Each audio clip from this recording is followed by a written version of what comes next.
And it shall come to pass that what men made shall be shattered, and the shadow shall lie across the pattern of the age, and the dark one shall once more lay his hand upon the world of man.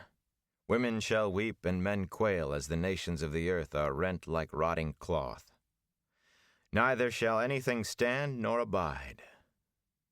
Yet one shall be born to face the shadow, born once more as he was born before, and shall be born again time without end. The dragon shall be reborn, and there shall be wailing and gnashing of teeth at his rebirth. In sackcloth and ashes shall he clothe the people, and he shall break the world again by his coming, tearing apart all ties that bind. Like the unfettered dawn shall he blind us and burn us.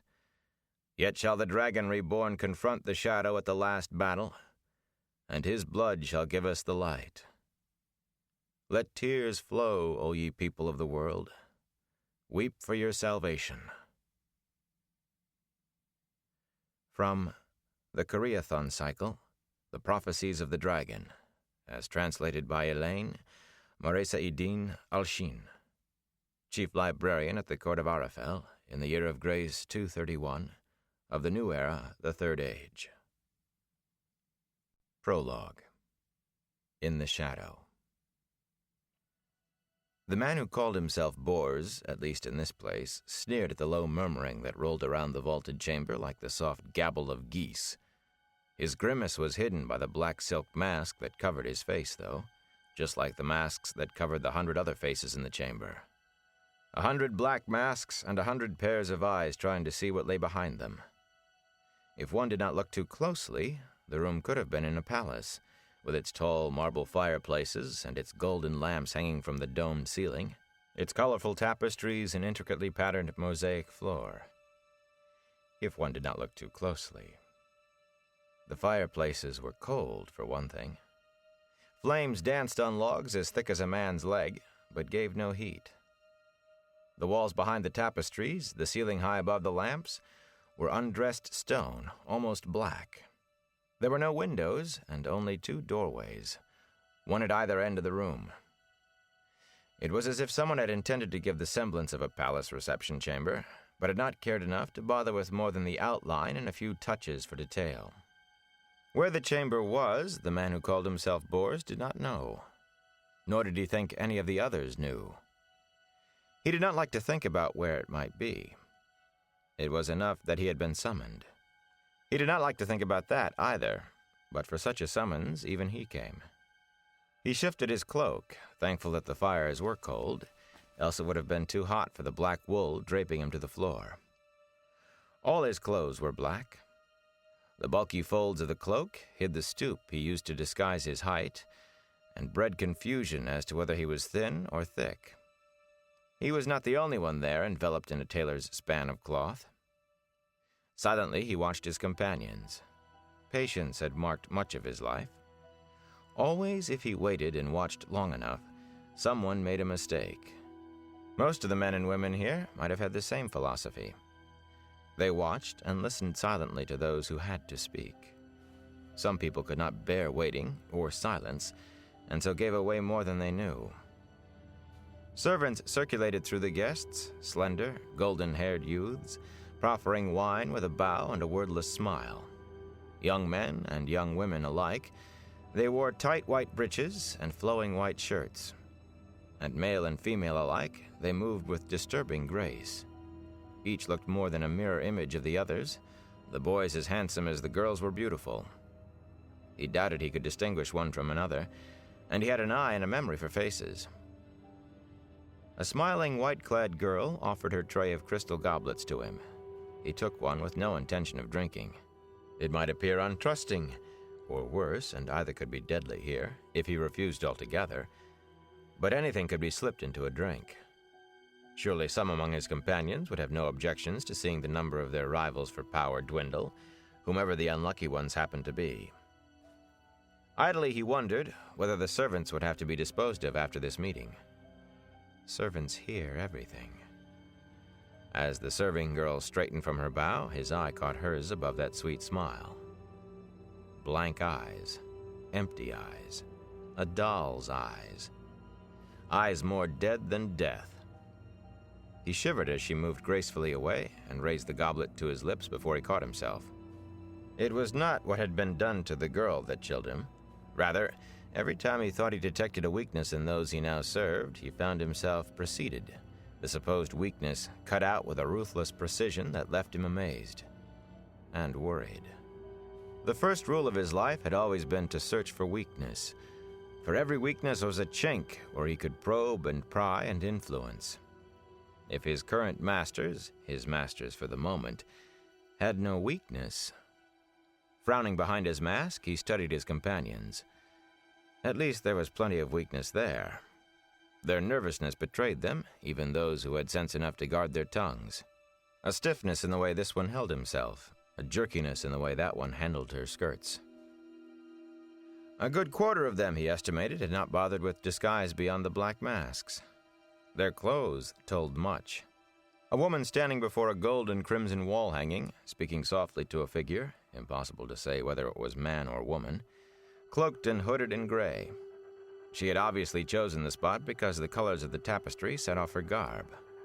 Doubly foolish to draw attention to herself, for her scarlet dress, cut low in the bodice, to show too much flesh and high at the hem to display golden slippers, marked her from Ilion, and a woman of wealth, perhaps even of noble blood. Not far beyond the Ilioner, another woman stood, alone and admirably silent. With a swan's neck and lustrous black hair falling in waves below her waist, she kept her back to the stone wall, observing everything. No nervousness there, only serene self-possession. Very admirable, that, but her coppery skin and her creamy high-necked gown, leaving nothing but her hands uncovered, yet clinging and only just barely opaque, so that it hinted at everything and revealed nothing, marked her just as clearly of the first blood of the Ara Doman. And unless the man who called himself Bors missed his guess entirely, the wide golden bracelet on her left wrist bore her house symbols. That would be for her own house. No Domani bloodborn would bend her stiff pride enough to wear the sigils of another house. Worse than foolishness. A man in a high-collared sky-blue Shinaran coat passed him with a wary head-to-toe glance through the eye-holes of his mask. The man's carriage named him Soldier. The set of his shoulders, the way his gaze never rested in one place for long, and the way his hand seemed ready to dart for a sword that was not there, all proclaimed it. The Shinaran wasted little time on the man who called himself Bors. Stooped shoulders and a bent back held no threat.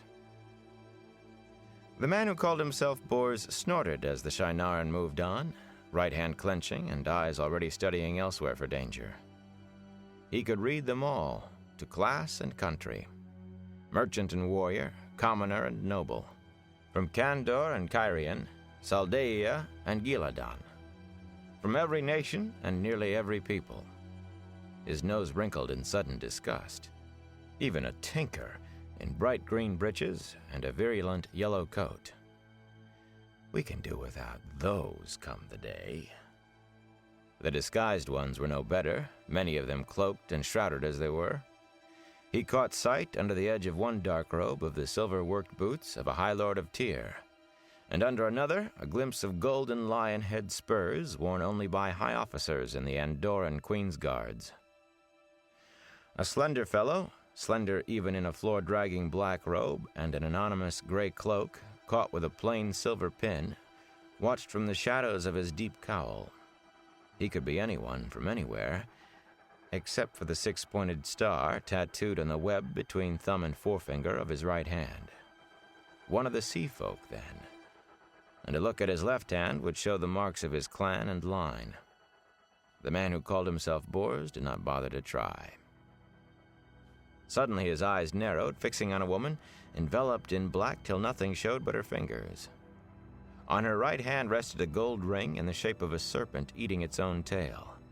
Aes Sedai, or at least a woman trained in Tar Valon by Aes Sedai. None else would wear that ring. Either way made no difference to him. He looked away before she could notice his watching, and almost immediately he spotted another woman swathed from head to toe in black and wearing a great serpent ring. The two witches gave no sign that they knew each other. In the White Tower, they sat like spiders in the middle of a web, pulling the strings that made kings and queens dance, meddling. Curse them all to death eternal. He realized that he was grinding his teeth. If numbers must dwindle, and they must before the day, there were some who would be missed even less than tinkers. A chime sounded, a single shivering note that came from everywhere at once and cut off all other sounds like a knife. The tall doors at the far end of the chamber swung open, and 2 Trollocs stepped into the room, spikes decorating the black mail that hung to their knees. Everyone shied back, even the man who called himself Bors. Head and shoulders taller than the tallest man there, they were a stomach-turning blend of man and animal, human faces twisted and altered. One had a heavy, pointed beak where his mouth and nose should have been, and feathers covered his head instead of hair. The other walked on hooves, his face pushed out in a hairy muzzle, and goat horns stuck up above his ears. Ignoring the humans, the Trollocs turned back toward the door and bowed, servile and cringing. The feathers on the one lifted in a tight crest. A Myrddraal stepped between them, and they fell to their knees. It was garbed in black that made the Trollocs' mail and the humans' masks seem bright, garments that hung still without a ripple as it moved with a viper's glance. The man who called himself Bors felt his lips drawing back over his teeth, half snarl and half, he was ashamed to admit even to himself, fear. It had its face uncovered, its pasty, pale face, a man's face, but eyeless as an egg, like a maggot in a grave. The smooth white face swiveled, regarding them all one by one, it seemed. A visible shiver ran through them under that eyeless look. Thin, bloodless lips quirked in what might almost have been a smile, as one by one the masked ones tried to press back into the crowd, milling to avoid that gaze. The Myrddraal's look shaped them into a semicircle facing the door. The one who called himself Bors swallowed. There will come a day, half-man, when the great Lord of the Dark comes again. He will choose his new dreadlords, and you will cower before them. You will cower before men, before me.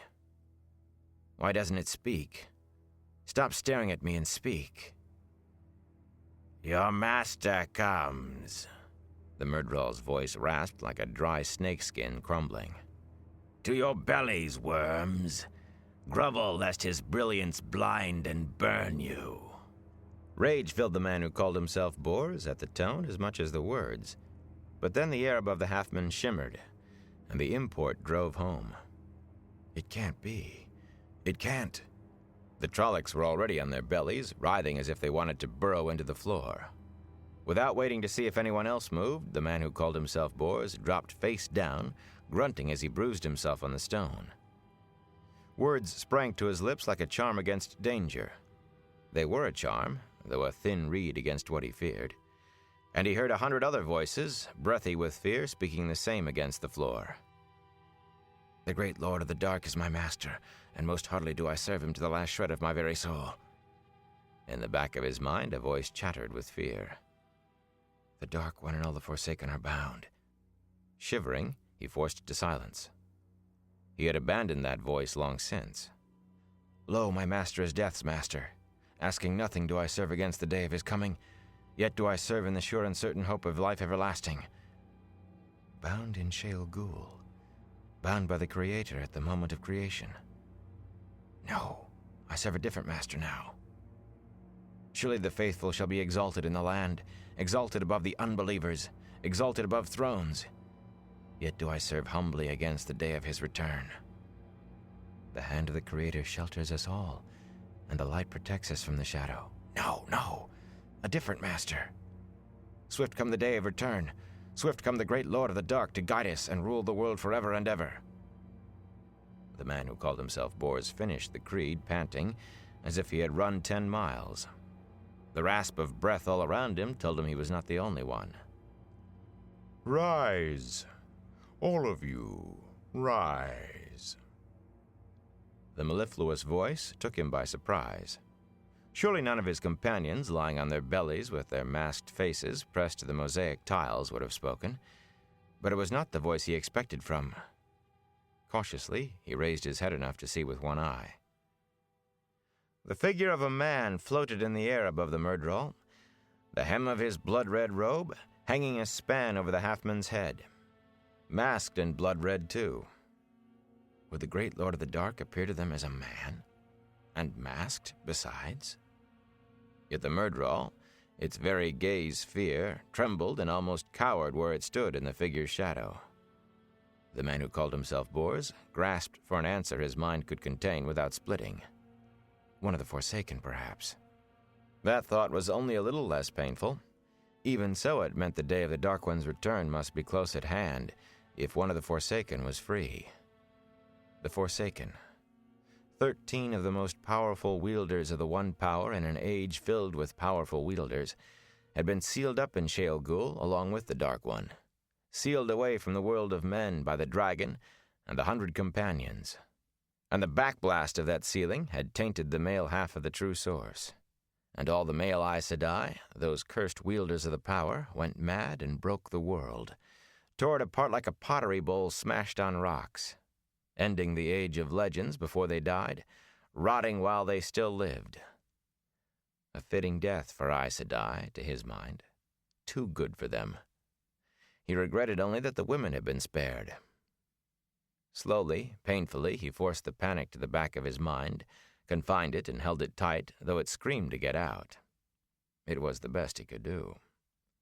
None of those on their bellies had risen, and only a few had even dared raise their heads. "Rise!" There was a snap in the red-masked figure's voice this time. He gestured with both hands. "Stand!" The one who called himself Bors scrambled up awkwardly, but halfway to his feet he hesitated. Those gesturing hands were horribly burned, crisscrossed by black fissures, the raw flesh between as red as the figure's robes. Would the Dark One appear so? Even one of the Forsaken? The eye-holes of that blood-red mask swept slowly across him, and he straightened hastily.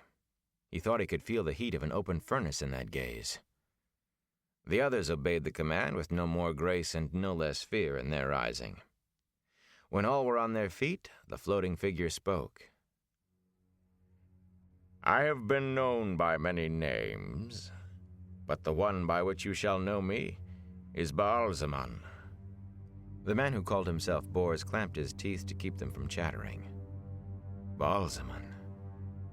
In the Trolloc tongue, it meant Heart of the Dark, and even unbelievers knew it was the Trolloc name for the great Lord of the Dark.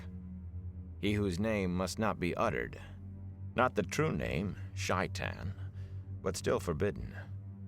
Among those gathered here, and others of their kind, to sully either with a human tongue was blasphemy. His breath whistled through his nostrils, and all around him he could hear others panting behind their masks. The servants were gone, and the Trollocs as well, though he had not seen them go. "The place where you stand lies in the shadow of Shale Ghul." More than one voice moaned at that. The man who called himself Bors was not sure his own was not among them. A touch of what might almost be called mockery entered Baalzamon's voice as he spread his arms wide. "Fear not, for the day of your master's rising upon the world is near at hand. The day of return draws nigh. Does it not tell you so that I am here, to be seen by you, favored few, among your brothers and sisters? Soon the wheel of time will be broken. Soon the great serpent will die, and with the power of that death, the death of time itself, your master will remake the world in his own image for this age and for all ages to come. And those who serve me, faithful and steadfast, will sit at my feet above the stars in the sky and rule the world of men forever. So have I promised, and so shall it be without end. You shall live and rule forever." A murmur of anticipation ran through the listeners, and some even took a step forward toward the floating crimson shape, their eyes lifted, rapturous. Even the man who called himself Bors felt the pull of that promise, the promise for which he had dealt away his soul 100 times over. "The day of return comes closer," Baalzamon said. "but there is much yet to do. Much to do." The air to Baalzamon's left shimmered and thickened, and the figure of a young man hung there, a little lower than Baalzamon. The man who called himself Bors could not decide whether it was a living being or not. A country lad, by his clothes, with a light of mischief in his brown eyes and the hint of a smile on his lips, as if in memory or anticipation of a prank. The flesh looked warm, but the chest did not move with breath. The eyes did not blink. The air to Baalzamon's right wavered as if with heat, and a second country-clad figure hung suspended a little below Baalzamon. A curly-haired youth, as heavily muscled as a blacksmith. And an oddity. A battle-axe hung at his side, a great steel half-moon, balanced by a thick spike. The man who called himself Bors suddenly leaned forward, intent on an even greater strangeness. A youth with yellow eyes. For the third time, air solidified into the shape of a young man, this time directly under Baalzamon's eye, almost at his feet. A tall fellow with eyes now gray, now almost blue as the light took them, and dark reddish hair. Another villager or farmer. The man who called himself Bors gasped. Yet another thing out of the ordinary, though he wondered why he should expect anything to be ordinary here. A sword swung from the figure's belt, a sword with a bronze heron on the scabbard, and another inset into the long two-handed hilt. A village boy with a heron-mark blade? Impossible. What can it mean? And a boy with yellow eyes? He noticed the Myrddraal looking at the figures, trembling. And unless he misjudged entirely, its trembling was no longer fear, but hatred. Dead silence had fallen, silence that Baalzamon let deepen before he spoke. "There is now one who walks the world. One who was and will be, but is not yet, the dragon." A startled murmur ran through his listeners. "The Dragonborn! We are to kill him, great lord!" That from the Shienaran, hand grasping eagerly at his side where his sword would hang. "Perhaps," Baalzamon said simply. "And perhaps not. Perhaps he can be turned to my use. Sooner or later it will be so, in this age or another." The man who called himself Bors blinked. In this age or another? I thought the day of return was near. What mattered to me what happens in another age if I grow old and die waiting in this one? But Baalzamon was speaking again. "Already a bend is forming in the pattern, one of many points where he who will become the dragon may be turned to my service. Must be turned. Better that he serve me alive than dead, but alive or dead, serve me he must and will. These three you must know, for each is a thread in the pattern I mean to weave, and it will be up to you to see that they are placed as I command. Study them well, that you will know them." Abruptly, all sound was gone. The man who called himself Bors shifted uneasily, and saw others doing the same. All but the Ilianer woman, he realized. With her hands spread over her bosom, as if to hide the rounded flesh she exposed, eyes wide, half frightened and half ecstatic, she was nodding eagerly as though to someone face to face with her. Sometimes she appeared to give a reply, but the man who called himself Bors heard not a word. Suddenly she arched backwards, trembling and rising on her toes. He could not see why she did not fall, unless something unseen held her. Then, just as abruptly, she settled back to her feet and nodded again, bowing, shivering. Even as she straightened, one of the women wearing a great serpent ring gave a start and began nodding. So each of us hears his own instructions, and none hears another's. The man who called himself Bors muttered in frustration. If he knew what even one other was commanded, he might be able to use the knowledge to advantage. But this way, Impatiently he waited for his turn, forgetting himself enough to stand straight. One by one the gathering received their orders, each walled in silence, yet still giving tantalizing clues, if only he could read them. The man of the Atha An Mier, the sea folk, stiffening with reluctance as he nodded. The Shainaran, his stance bespeaking confusion even while he acquiesced. The second woman of Tarvalon giving a start, as of shock, and the gray-swathed figure, whose sex he could not determine, shaking its head, before falling to its knees and nodding vigorously. Some underwent the same convulsion as the Ilianer woman, as if pain itself lifted them to toe-tips. Bors. The man who called himself Bors jerked as a red mask filled his eyes.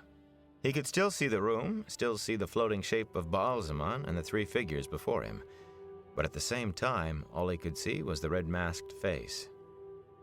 Dizzy, he felt as if his skull were splitting open and his eyes were being pushed out of his head. For a moment, he thought he could see flames through the eye holes of the mask. Are you faithful, Bors? The hint of mocking in the name sent a chill down his backbone. I am faithful, great lord. I cannot hide from you. I am faithful, I swear it. No, you cannot.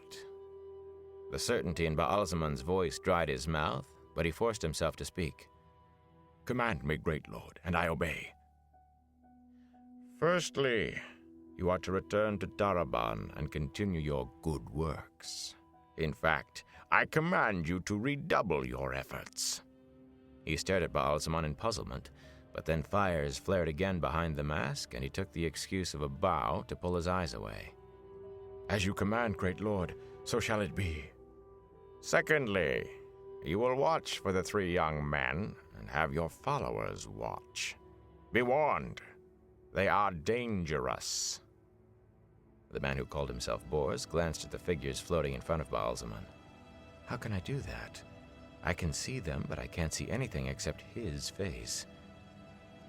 His head felt about to burst. Sweat slicked his hands under his thin gloves, and his shirt clung to his back. Dangerous, great lord. Farm boys. Is one of them the... A sword is dangerous to the man at the point, but not to the man at the hilt. Unless the man holding the sword is a fool, or careless, or unskilled. In which case, it is twice as dangerous to him as to anyone else. It is enough that I have told you to know them. It is enough that you obey me. As you command, great lord, so shall it be.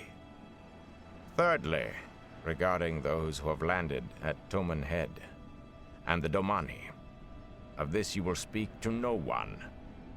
When you return to Taraban, the man who called himself Bors realized as he listened that his mouth was sagging open. The instructions made no sense.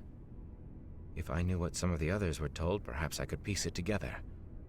Abruptly, he felt his head grasped as though by a giant hand, crushing his temples, felt himself being lifted, and the world blew apart in 1,000 starbursts, each flash of light becoming an image that fled across his mind or spun and dwindled into the distance before he could more than barely grasp it. An impossible sky of striated clouds, red and yellow and black, racing as if driven by the mightiest wind the world had ever seen. A woman? A girl? Dressed in white, receded into blackness and vanished as soon as she appeared. A raven stared him in the eye, knowing him, and was gone. An armored man in a brutal helm, shaped and painted and gilded like some monstrous poisonous insect, raised a sword and plunged to one side beyond his view. A horn, curled and golden, came hurtling out of the far distance. One piercing note it sounded as it flashed toward him, tugging his soul. At the last instant, it flashed into a blinding golden ring of light that passed through him, chilling him beyond death. A wolf leaped from the shadows of lost sight and ripped out his throat. He could not scream. The torrent went on, drowning him, burying him. He could barely remember who he was or what he was. The skies rained fire and the moon and stars fell. Rivers ran in blood and the dead walked. The earth split open and fountained molten rock. The man who called himself Bors found himself half crouching in the chamber with the others, most watching him, all silent. Wherever he looked, up or down or in any direction, the masked face of Baalzamon overwhelmed his eyes. The images that had flooded into his mind were fading. He was sure many were already gone from memory. Hesitantly, he straightened. Baalzamon always before him. "Great Lord, what—" "Some commands are too important to be known, even by he who carries them out."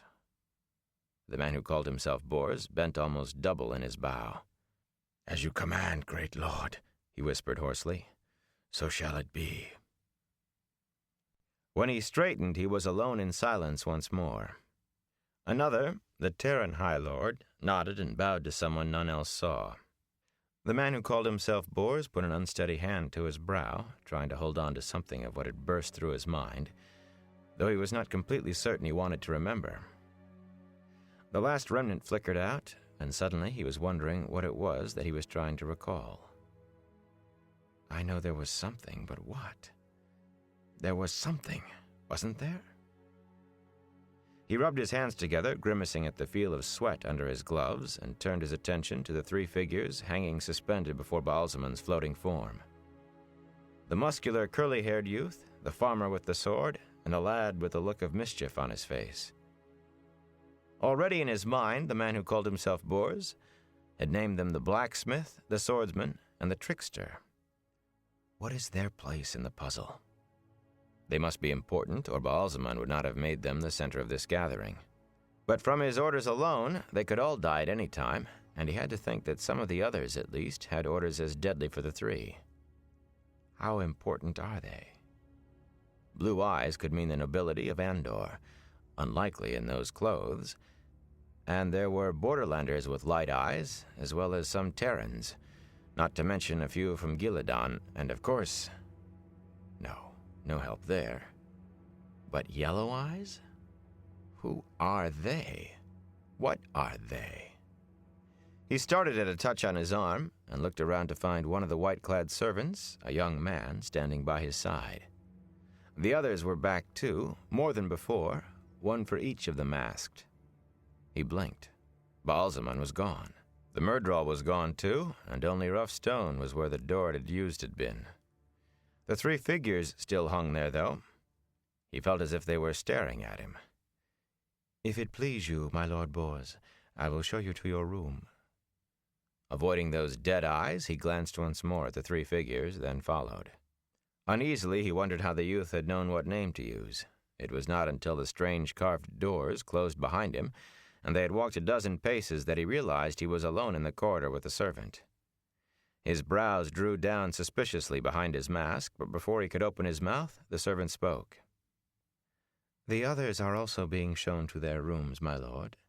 If you please, my lord. Time is short, and our master is impatient." The man who called himself Bors ground his teeth, both at the lack of information and at the implication of sameness between himself and the servant, but he followed in silence. Only a fool ranted at a servant, and worse, remembering the fellow's eyes, he was not sure it would do any good. And how did he know what I was going to ask? The servant smiled. The man who called himself Bors did not feel at all comfortable until he was back in the room where he had waited on first arriving, and then not much. Even finding the seals on his saddlebags untouched was small comfort. The servant stood in the hallway, not entering. "You may change to your own garments if you wish, my lord. None will see you depart here, nor arrive at your destination. But it may be best to arrive already properly clothed. Someone will come soon to show you the way." Untouched by any visible hand, the door swung shut. The man who called himself Bors shivered in spite of himself. Hastily he undid the seals and buckles of his saddlebags and pulled out his usual cloak. In the back of his mind, a small voice wondered if the promised power, even the immortality, was worth another meeting like this, but he laughed it down immediately. For that much power, I would praise the great Lord of the Dark under the Dome of Truth.